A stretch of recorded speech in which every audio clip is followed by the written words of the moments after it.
I'm Deanda, and today I'm going to walk you through a few really simple projects that you can do with your Cricut Explore Air 2. That's the machine that I have, and these are going to be perfect for back to school, especially if you're a teacher or if you have children who are in elementary school. Also, if you're feeling a little intimidated by your Cricut and you're just like, oh my gosh, like I have this machine, but I just don't know what to do with it or where to begin. These are super duper simple projects that anyone can do, even if you're someone who is kind of on the fence, like I think I should get a Cricut, but I'm not sure. It seems cool, but also complicated. I'm gonna show you some tutorials today that just take the complex out of it and show you how simple and fun it is to use this machine. So before we get into it, I wanna say thank you to Cricut for sponsoring this video, and be sure to subscribe if you haven't already. I would absolutely appreciate it. And let's get into the tutorial. For our first project, I am going to be putting this Cricut iron-on design onto this plain black t-shirt. You can see here that you can use either an iron or the Easy Press. I'm going to be using my Easy Press today, which I have right here.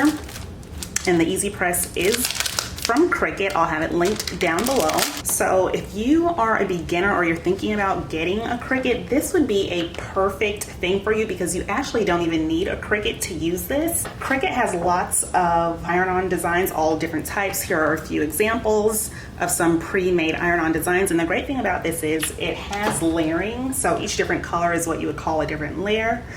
But you don't have to figure out how to layer if you use an already made iron-on design. Here it is. Let's take a look at the directions on the back. The first thing that I need to do is set my Easy Press to 340 degrees. So I'm going to turn it on now. To turn on my Easy Press, I'm just going to press the power button right here.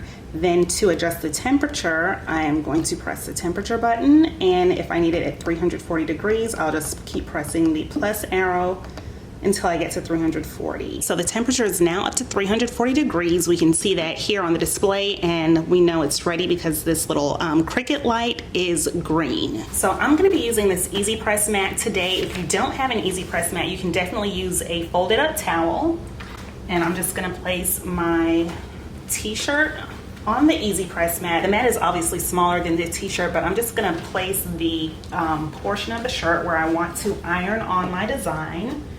So I'm gonna try to kind of center it here.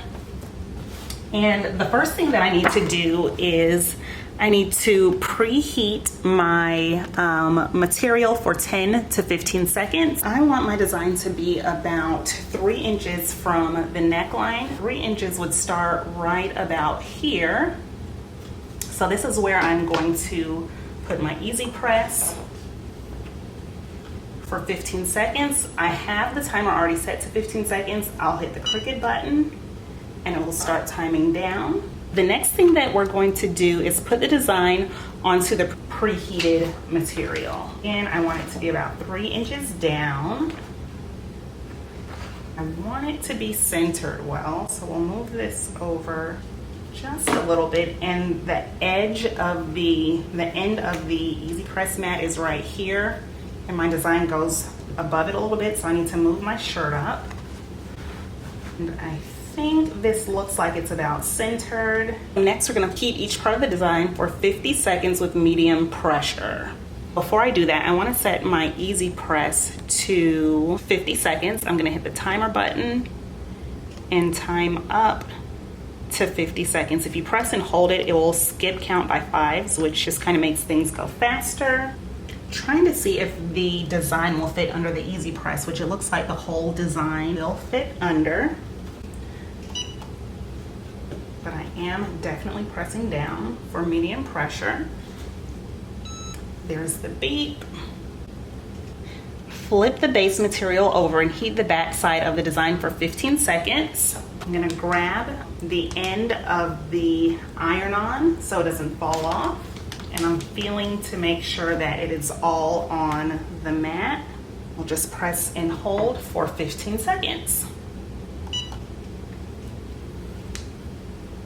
And I think if you're gonna be making a lot of t-shirts or doing a lot of iron-on designs, or even creating your own with your Cricut, then the Easy Press would definitely be a great investment, even though, as you can see from the icon, like it definitely works with an iron as well. One tip though, if you're going to be using an iron, you want to make sure you empty the water out of your iron so that there's no steam. I'm gonna set it to 2 minutes and then we will peel it off.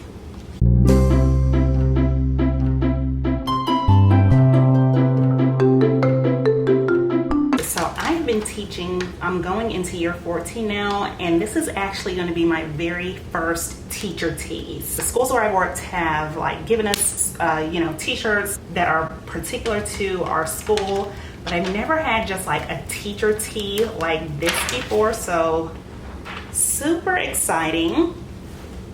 And look how simple that was. So here's the finished product. I think it came out perfectly, really nice. I love it. And it's really at a fraction of the cost of what I would pay if I bought it from an online teacher boutique. I've seen those shirts start around the 20s, go all the way up to even $30.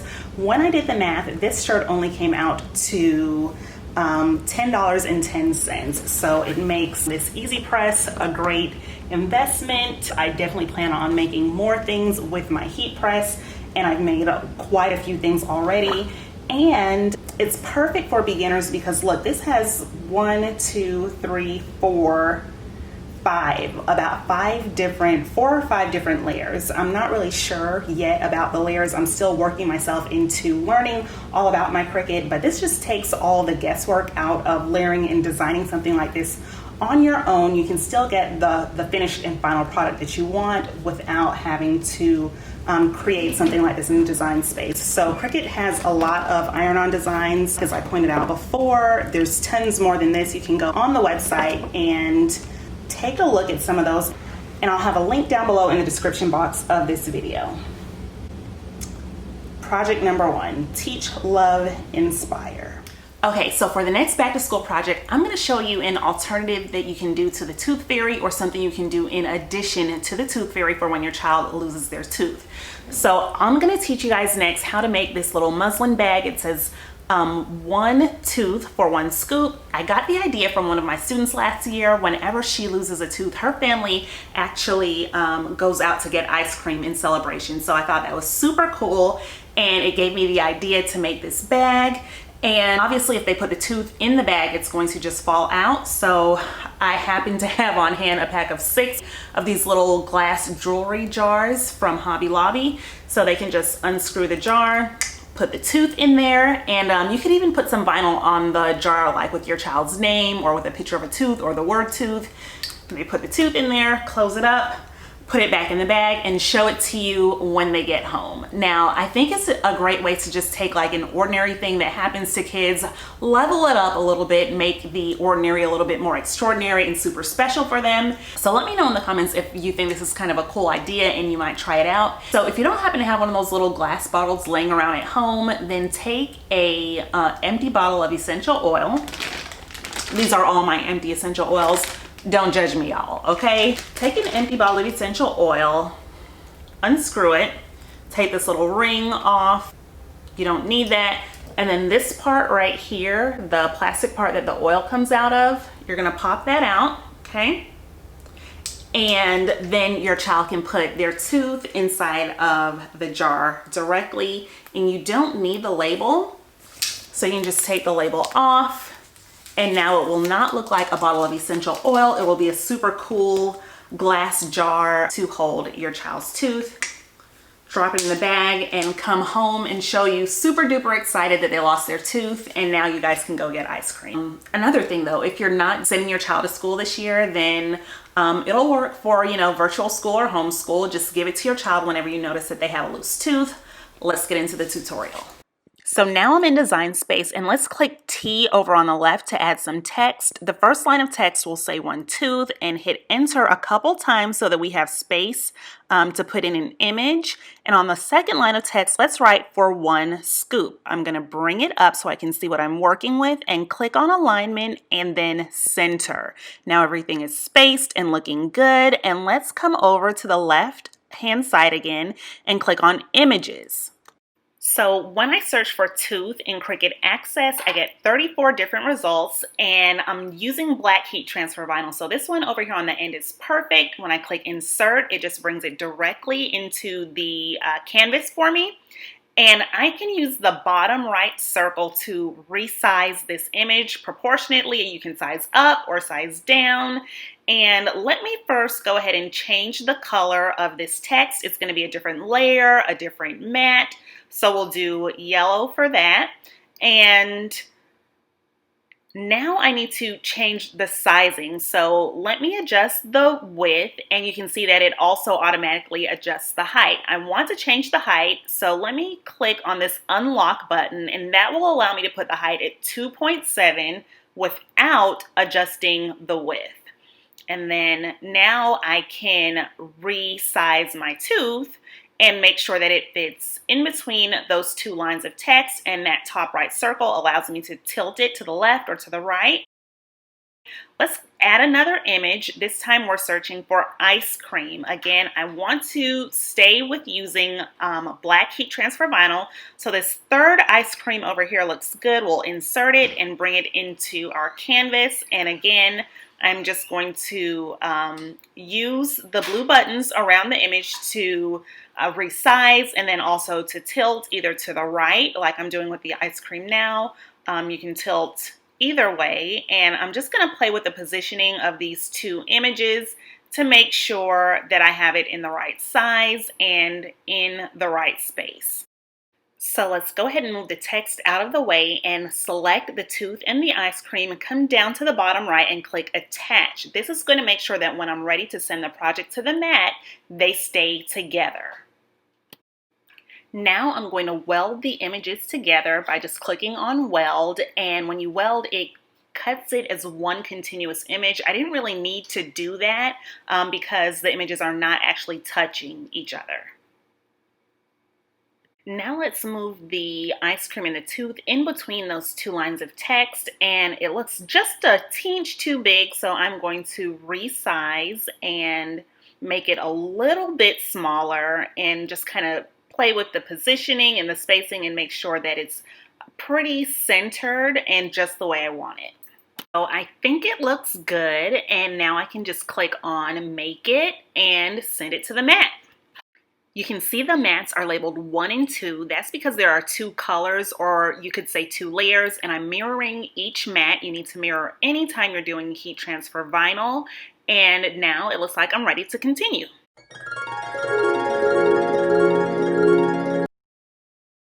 For my apron project, I am just cutting the vinyl now. I like to cut it before I put it on the mat, and I'm just using my paper trimmer. Okay, so I am now making my teacher apron that's going to hold all of my teacher essentials when I'm back in the classroom in precisely 2 weeks. Today is the 7th of August, and I'll be actually doing pre-planning on Monday when teachers go back in, and then students come on the 18th. Really excited about this apron. If you know a teacher, you can make an apron for her or him. I'm sure they'll appreciate it, especially if they're an elementary teacher. Now I am weeding the text part of my design for my teacher apron. And I just want to know if anyone can tell me, why is it so satisfying when you're just peeling the vinyl back?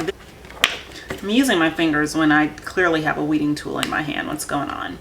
So yeah, this is just really a satisfying thing when you get to peel back all the vinyl. So I've already preheated my fabric at 315 degrees Fahrenheit for 5 seconds. And here is my text. Let me get it positioned just right. You know what? Let me actually cut this out first.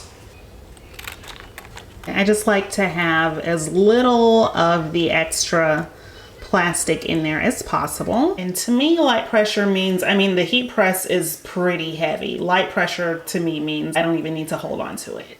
Flip it over and do 15 seconds on the back. And when this is cool, I'm gonna peel it off. I feel like this Easy Press mat holds a lot of heat in it, so when I'm waiting for something to cool down, I always take the Easy Press mat out. It's cool now, so let's peel it back. Oh my goodness, I think I'm in love. This looks so perfect. I really, really like the white, the brightness of the white on the dark black background. It stands out so much and I think it looks really good. All the teacher things, and of course we need the most stereotypical teacher thing, which is an apple. Okay, so when you get this apple from Cricut Access, I just searched for apples and images. This is actually supposed to be 3 layers. So the body of the apple should be red, the stem should be brown, and the leaf should be green, and it actually has it cut as 3 different layers. So what I did was I selected the image and I welded it. When you weld something, it's going to cut as just one continuous piece.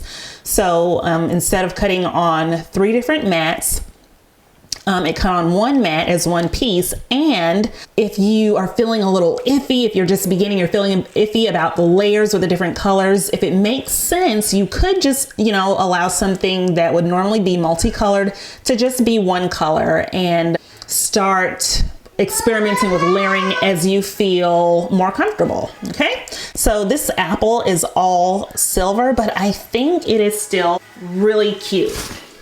And I'm going to cover all the teacher things with a little bit of parchment paper. For the glitter vinyl, I needed to bump it up to 330 degrees for 30 seconds. Okay, so now we're gonna flip it onto the back. Do the same thing for 15 seconds. Remove the easy press because this holds heat and I want it to cool down quickly. And I think we are ready. Oh my gosh, guys, this glitter is so pretty. It's so pretty. I love it. I love it. I love it. I love it. So here it is, our final back to school project, an apron that a teacher can use to hold all the teacher things. You know what? I probably, when you're designing things, like, space is your friend, and I really probably should have spaced this over a little more, like a little more space between the apple and the text, but you know what? I think it's still cute. It's gonna be okay, and I love it. So here is your third and final idea for back to school, an apron that can hold all the teacher things. I'm gonna be able to put my phone in here. Pray for my phone, guys. The screen is so cracked, and it actually stopped working yesterday. I just got it out of the rice. Oh, maybe it's working again. So I'm gonna be able to put my phone in there. I am always losing my expo marker. I can keep one of those in here. A little aromatherapy. This one is called Stress Away. I'm gonna put that in here, and I'll be able to keep a couple pens in my apron, and of course a little bit of hand sanitizer is going to definitely be necessary this school year. So I have some Thieves Hand purifier, and here's my teacher apron that is going to hold all the things. Okay guys, so thanks for watching. I hope that you found this video helpful. If you did, be sure to give it a thumbs up and subscribe if you haven't already. Definitely appreciate you watching, and leave me a comment down below. Let me know if you're going to try any of these projects out. Let me know if you're feeling a little less intimidated by your Cricut, and yeah, that's it. So I'll see you in the next one. Bye.